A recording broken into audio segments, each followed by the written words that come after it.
personal growth to business solutions, there is no limit to what you can imagine. It's time to reimagine banking. Centenary Bank, our bank.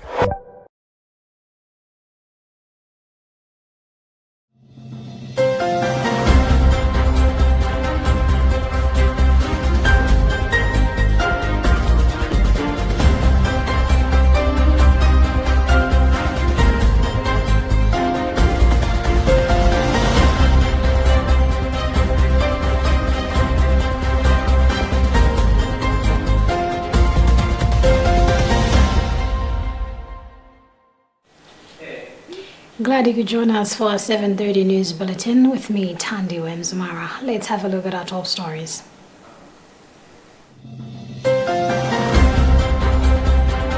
New report reveals religious freedom violations take place in 1 out of every 3 countries.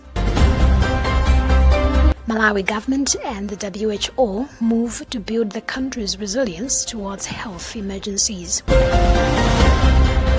SIDED urges stakeholders to help expose cartels and monopolies in sugar industry.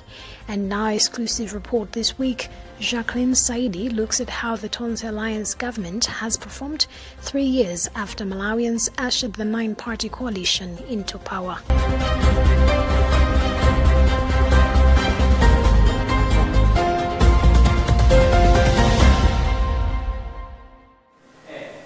We do have the details of these stories and more, to stay with us.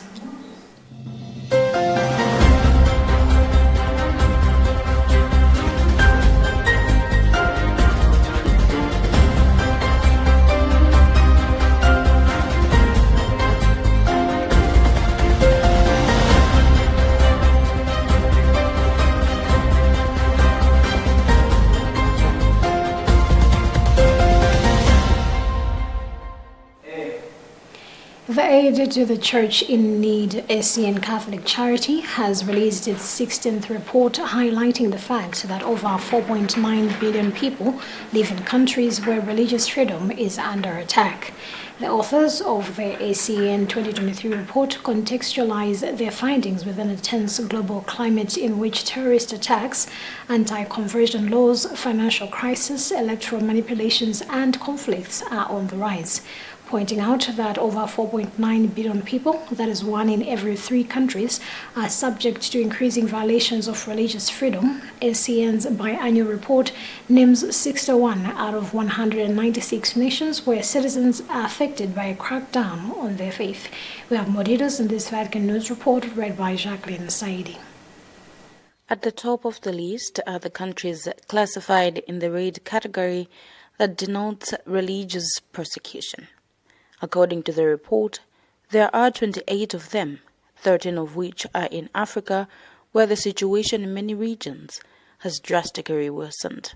The 33 orange category countries are those that show marked pejorative change in status since the last report regarding discrimination, mostly of religious minorities. The third and last category is named under observation and includes the countries where religious intolerance, discrimination, and episodes of persecution are increasing. In most reported cases, the research shows governments are applying controversial bills that limit religious freedom or discriminate against faith communities without protests being voiced. It also notes that violent attacks against the wrong religion are increasingly seen as normal, and in particular in Latin America, are not investigated by authorities. In Nigeria and Nicaragua, it says more and more religious majorities are being persecuted and a culture of impunity is on the rise. Some of the other nations under the ACN spotlight are India, Pakistan, Iran, Myanmar, Mozambique, DRC, Mali, and Burkina Faso. The report notes that persecution against Muslims is globally on the rise, as is anti-Semitism in Europe.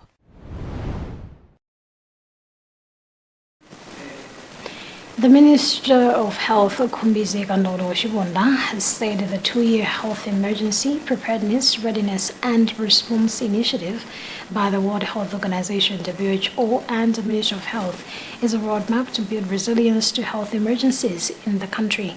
The development comes as a WHO team was in the country from the 19th to the 23rd of June 2023 on a scoping mission for health emergencies, preparedness, readiness, and response flagship projects. According to Kandolo Shibonda, the initiative will help the country's health emergencies such as the COVID-19, cholera, and the 2 polio cases which the country has recorded. Robert Edward was there and he reports. Developed during a 19 to 23 June 2023 Emergency Preparedness and Response EPR flagship scoping mission conference in Lilongwe, the roadmap isolates preparedness, surveillance and response as some of the recommendations of focus in the implementation of the roadmap. After reading the communique jointly developed by Malawi government and World Health Organization, Health Minister Kumbize Kandolo Chiponda said with the roadmap, the detection, preparedness and the response will be done at the multi-sectoral level for effective emergency services delivered to Malawians. You would find that, we had issues of health workers not being enough to attend to our patients in most of the cholera treatment units which we had opened across the country. So those are the issues. So they look at the gaps and then they also look at which ministries, which agencies, which sectors should be also involved. For some of the issues like the effects of Cyclone Freddy or even cholera, it was beyond the Ministry of Health. It was about Ministry of Water Sanitation. It is also about the Ministry of Environment and Climate Change. So it requires multi-sectoral approach. World Health Organization's country director, Dr. Nema Kimambo, discloses that people from different sectors will be trained under the initiative for effective response to emergencies in the country. Really to develop a platform and also a coordination system for One Health. And when we say One Health, we mean now to bring in the environment, to bring in animal health, to bring in agriculture, to bring in WASH, that all these sectors are speaking to each other. And the roadmap will use at least $13 million for its implementation in 2 years. Health expert Maziko Mademba expressed excitement with the initiative, saying it is even open for scrutiny. For Luntha, this is Robert Edward.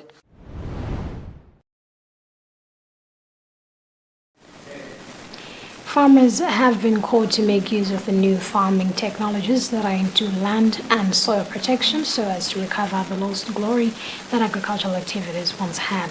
The call has been made by Adaptation Fund Project National Coordinator Gilbert Kupunda at a launch of a catchment conservation and management campaign for Balaka district, which took place on Thursday in the area of Traditional Authority Amidu in the district.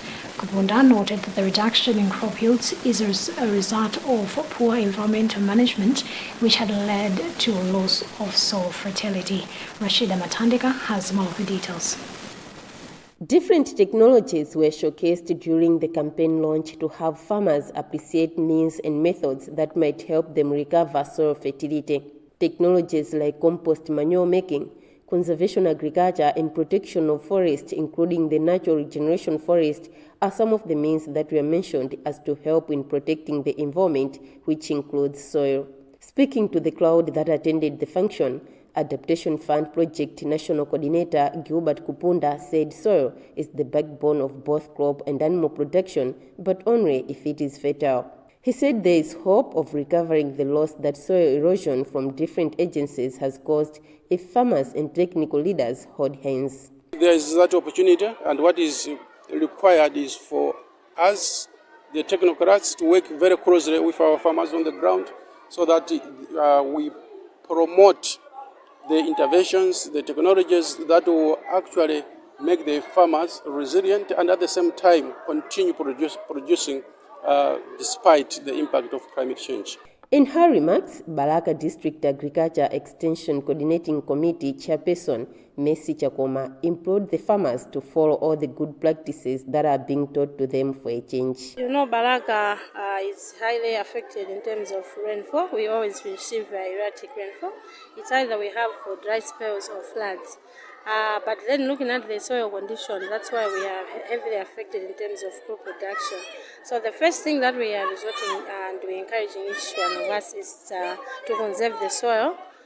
So the first thing is to follow all the crop husbandry practices as far as land resource management is also concerned. Juliet Nchenche, a farmer from Group Village Head Mwembe, said she plans to continue with the use of compost manure as it saved her in the last farming season in the absence of inorganic fertilizer. For example, this season we did not have the opportunity to benefit from AIP. But through the Adaptation Fund project, we were able to make manure and use them. That helped us to get at least food for 2 months. The Adaptation Fund project national coordinator Gilbert Kupunda also said if all the techniques are followed, families will be saved from food insecurities that affect all members of families. Adaptation Fund project is being implemented in Balaka district with funding from World Food Programme. Rashida Matandika, Luntha TV, Balaka.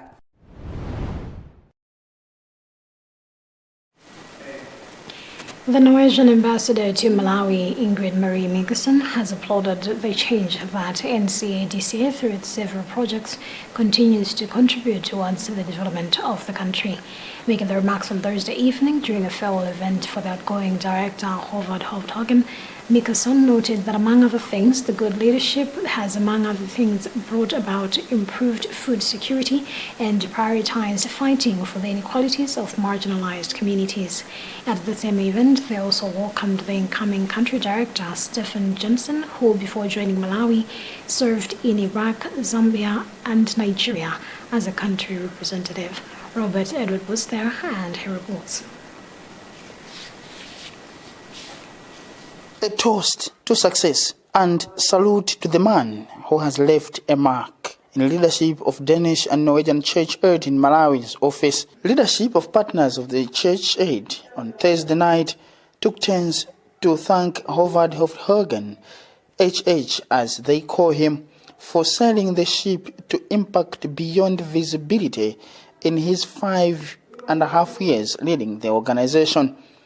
According to Norwegian ambassador to Malawi, Ingrid Mikkelsen, HH has left footprints for good leadership in the organization. After the cyclone Freddy hit, I just needed to send him a WhatsApp message, maybe within hours, and he was already on the case, communicating with his colleagues down in Chihuahua, where they were already getting ready to help the people. And only 2 weeks after, I joined him and his team and other local NGOs and partners in Chihuahua, where they were distributing dignity kits. The night of interaction also welcomed a new country director to succeed HH, Stephen Johnson, who has worked for the NCADCA in the Middle East and Nigeria in the same position. I'm going to just make sure that the approach that has been, the successful approach that has been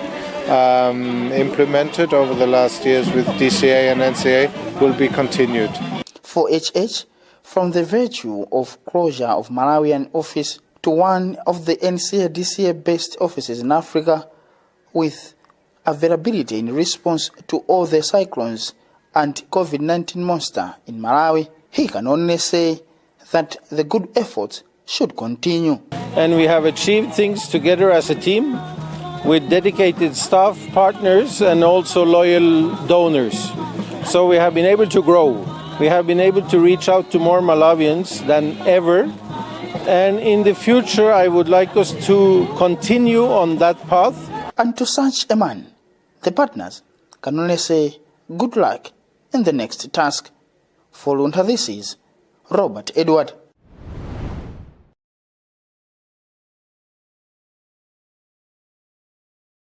Bishop Nevi Media Center, and we'll be back with more right after this short break.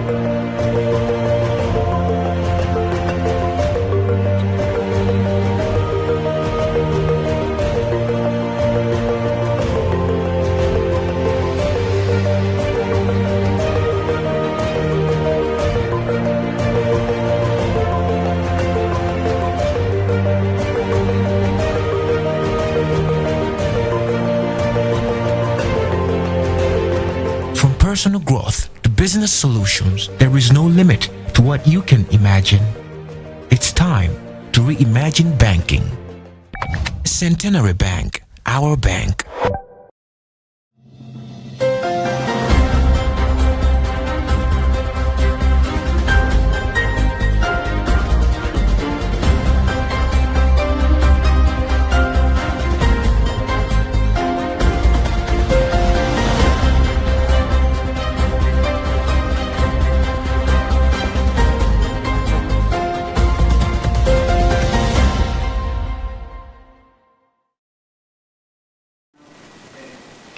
Welcome back. Before I proceed with the news, let's have another look at the headlines. New report reveals religious freedom violations take place in 1 out of every 3 countries. Malawi government and the WHO move to build the country's resilience towards health emergencies. SIDED urges stakeholders to help expose cartels and monopolies in sugar industry. And now, exclusive report this week, Jacqueline Saidi looks at how the Tonse Alliance government has performed 3 years after Malawians ushered the 9-party coalition into power.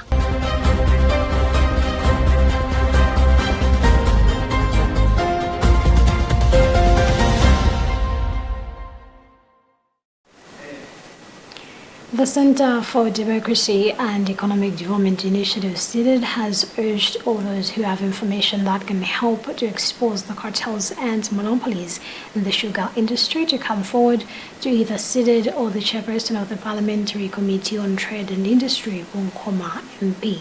Speaking at a press briefing earlier today in Lilongwe, SIDED Executive Director Sylvester Namiwa said the organization wants sanity to prevail in the sugar industry, saying Parliament must transact the sugar industry bill. According to Namiwa, it just does not sit well that sugar, a commodity produced locally, is being sold at prices beyond the reach of most Malawians. Charity Jalanga was there and she reports. Following recent discussions between the ministry and Ilovo Sugar Limited, the sugar company was given a 7-day ultimatum to reduce sugar prices. The ultimatum expired on Wednesday, June 21st, 2023, but to date, neither government nor Ilovo Sugar Limited has informed the public what the new sugar prices are. SIDED Executive Director Sylvester Namiwa told the media it is needless to explain to the minister the level of excitement that the aforementioned statement brought to Malawians, who for once believed that the crucial ministry had finally gone to a minister who understands and appreciates the pride of low-income Malawians who have for ages been denied access to basic commodities, one of which is sugar. Namiwa has reminded Chichola Banda that as per the wording and spirit of Section 12 of the country's constitution, Malawians deserve transparent and accountable cabinet ministers who should exercise their duties in both word and deed based on people's trust. Namiwa said SIDED cannot keep calm at an exciting tip that the Parliamentary Committee on Trade and Industry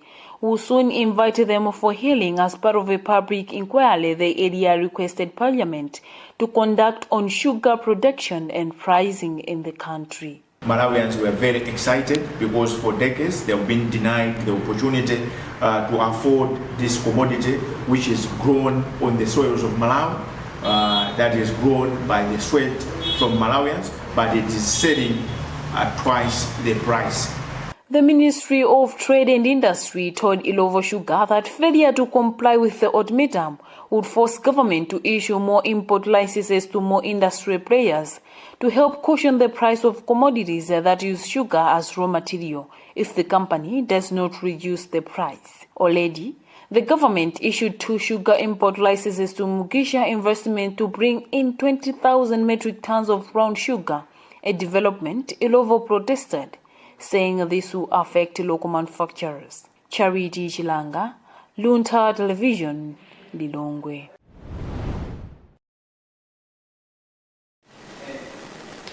The Tonse-led administration has come under heavy criticism for failing to live up to its promises made before it came into power. Some of the remarks, which come as today, the 23rd of June, marks exactly 3 years since Malawi held its first ever first presidential election following a historic nullification of the 2019 presidential election results due to some irregularities, read the Tonse government performance as 50%, whilst others say the nine-party coalition has failed completely. Most of the reasons given by the disappointed public members include the inability of the government to fulfill their campaign promises, the rapidly increasing rate of corruption, and failure to help control and reduce the cost of living. In this week's exclusive report, our reporter Jacqueline Saidi looks at how the journey has been 3 years down the line. Malawi has been a multi-party democracy since 1994. The political system is based on a democratic framework with regular elections held to determine the composition of the government. Under the 1995 Constitution, the president, who is both the head of state and government, is chosen through universal direct suffrage every 5 years. Court-sanctioned presidential elections were held in Malawi on 23rd June 2020. After the Constitutional Court had annulled the presidential election results of the 2019 due to evidence of irregularities in which Peter Mutharika of the Democratic Progressive Party had received the most votes. The result of the real elections was a victory for Lazarus Chakwera for the Malawi Congress Party, who defeated Mutharika by the margin of 59% to 40% in elections that were held by observers as being both free and fair. Malawi's wealth has been plundered, its institutions paralyzed, and its citizens impoverished by a toxic dynasty of two families. But God has given us another chance to choose change. That is destiny. Following Chakwera's inauguration as the president of Malawi, the Tonse Alliance formed the government, Chakwera as the head of state, while MCP and UTM leaders holding key positions in administration. The alliance aimed to implement its campaign promises and bring about positive change in Malawi. But 3 years down the line, what are the citizens' reaction to the Tonse Alliance government? Ngati kumbali yanga ndesichikwanitsidwa kozi kuvota kuje anthu aja amatuza zimene akuyenera kuzachita mtsogolo mwa kuti akawina zinthu zija, koma zapezeka kuti awina malo moti azikwanitsa zimene analonjeza zikukanika. Kunena pano pafeyo timazipangira zinthu mo self employed koma no sizikuyenda zimapezeka kuti zinthu zake zimwe. My name is Faris Chizombe. On my part, I feel like Tonse government didn't do a commendable job. It's what they are doing now. It's totally different from what us as Malawians were expected from them as a government. When they got into power, they promised us a lot of things, that they are going to change our lives, that the country is going to develop, and maybe people are going to see another. Maybe they are going to experience a lot of things which are going to be better. For instance, in terms of health, it's very sad to go in the hospitals and find that there are no drugs there. And since the casting of that vote up to now, the terrain, how we have moved from that year up to now, has not been that smooth. So some of the things that we expected the government to do has not been quite well, understandably because of the situations that we have gone through as well. Exciting, just one example is the issue of the natural disasters that we've had. You know, the cyclone Freddy that hit us hard, and it took us a lot of chunk maybe from the government priorities to help those who were affected directly and indirectly. On the leadership front, the National Coordinator for the Catholic Commission for Justice and Peace, Boniface Chibwana, is of the 50-50 view. He notes that today brings about mixed feelings and reaction, saying, though a lot of things that were promised have not been delivered, the Chakwera administration has made some strides in some of its policy implementation, including the respect of other democratic human rights, like the freedom of expression. today, it's exactly 3 years when Malawians went for fresh presidential elections after the nullification of the 2019 elections. It's a mixed feeling in the sense that there are some weak sides that we can point at. For example, if you talk about people speaking freely, civic space, it's there. People can point at the ills of government without necessarily thinking of the repercussions of what government will do. So I think that's a positive thing. And again, there have been issues to do with access to information. We know that this government, immediately they came into power, they made sure that access to information bill was passed. CCJP, however, calls on the Tonse government to go back to their manifesto and start working on implementing what they promised, as that will help develop the country. Yeah, Malawians go to polls every 5 years, and the thinking of most Malawians is that within those 5 years, if we usher in a new leadership, we should expect some notable development. And in this case, I think a message to those alliance is really going back to their manifesto. You know, they had a very colorful manifesto, and if you look at the high fives that they were talking of, you know, the servant leadership, prospering together, that's what they have to just go back to. If you talk about servant leadership and looking at what is noticed now, we don't seem to see that. There are a number of electoral promises that were made in their manifesto. And in terms of going back to that, if you look at the developmental agenda of the country, the 2063 blueprint, inclusive development, that each and everyone has to take part in as far as developing this country is concerned. We don't seem to see that this time around. So I think the leadership has been effective in terms of engaging the people, in terms of leading them on the aspirations of this country, and then walk the talk in terms of the agenda to 2063. In his remarks, political analyst George Perry has emphasized on governance as one of the major areas the Tonse administration has failed on tremendously. I think the serious issue which has not been implemented well is the issue of governance. On the issue of governance, the TOS Alliance has failed significantly because they were supposed to be accountable. And if you remember, Malawians indicated in 2020, after the first group of ministers were appointed by the president, Malawians said they could not deliver. They doubted the deliverance of or delivery of the social services by government. And the president asked if they would be given time of 5 months to see how they would perform and then evaluate the performance, which Malawians said, okay, go ahead. And the ministers worked. After 5 months, the president did not come back to inform Malawians that this is how far the ministers have performed. But Malawians continued to argue with government that the ministers didn't perform as expected. And it went on up to January 2021.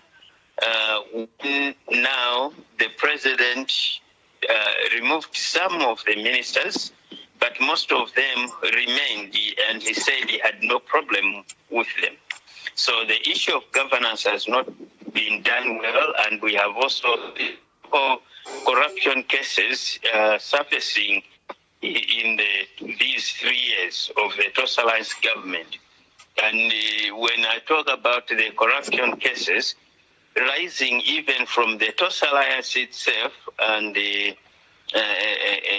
around, so the issue of governance on the issue of transparency and accountability has been a big issue. Some of the promises that were made by the Tonse Alliance during campaign include infrastructure development, rule of law, fighting corruption, clearing the rubble, ending nepotism, and promoting merit-based recruitment in government. My administration is well known for its efforts to promote human rights, rule of law, transparency, and accountability. I have already stated recently that I have no interest in having in my cabinet individuals who either neglect or weaken or exploit the internal controls designed to stop corruption dead in its tracks within their institutions.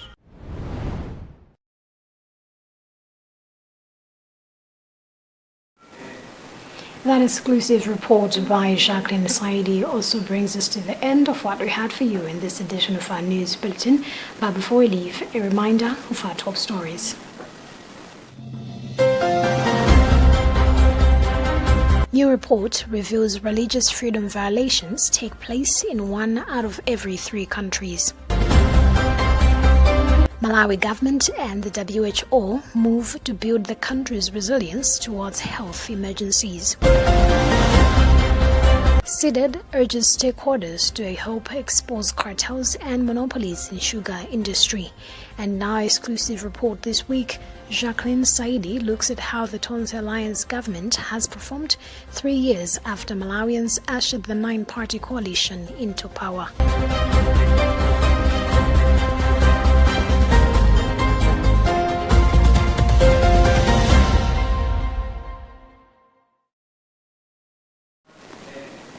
You've been with me, Tandi Wemzumara. Thank you so much for keeping me company and to continue following the rest of our programs right here on Luntha TV.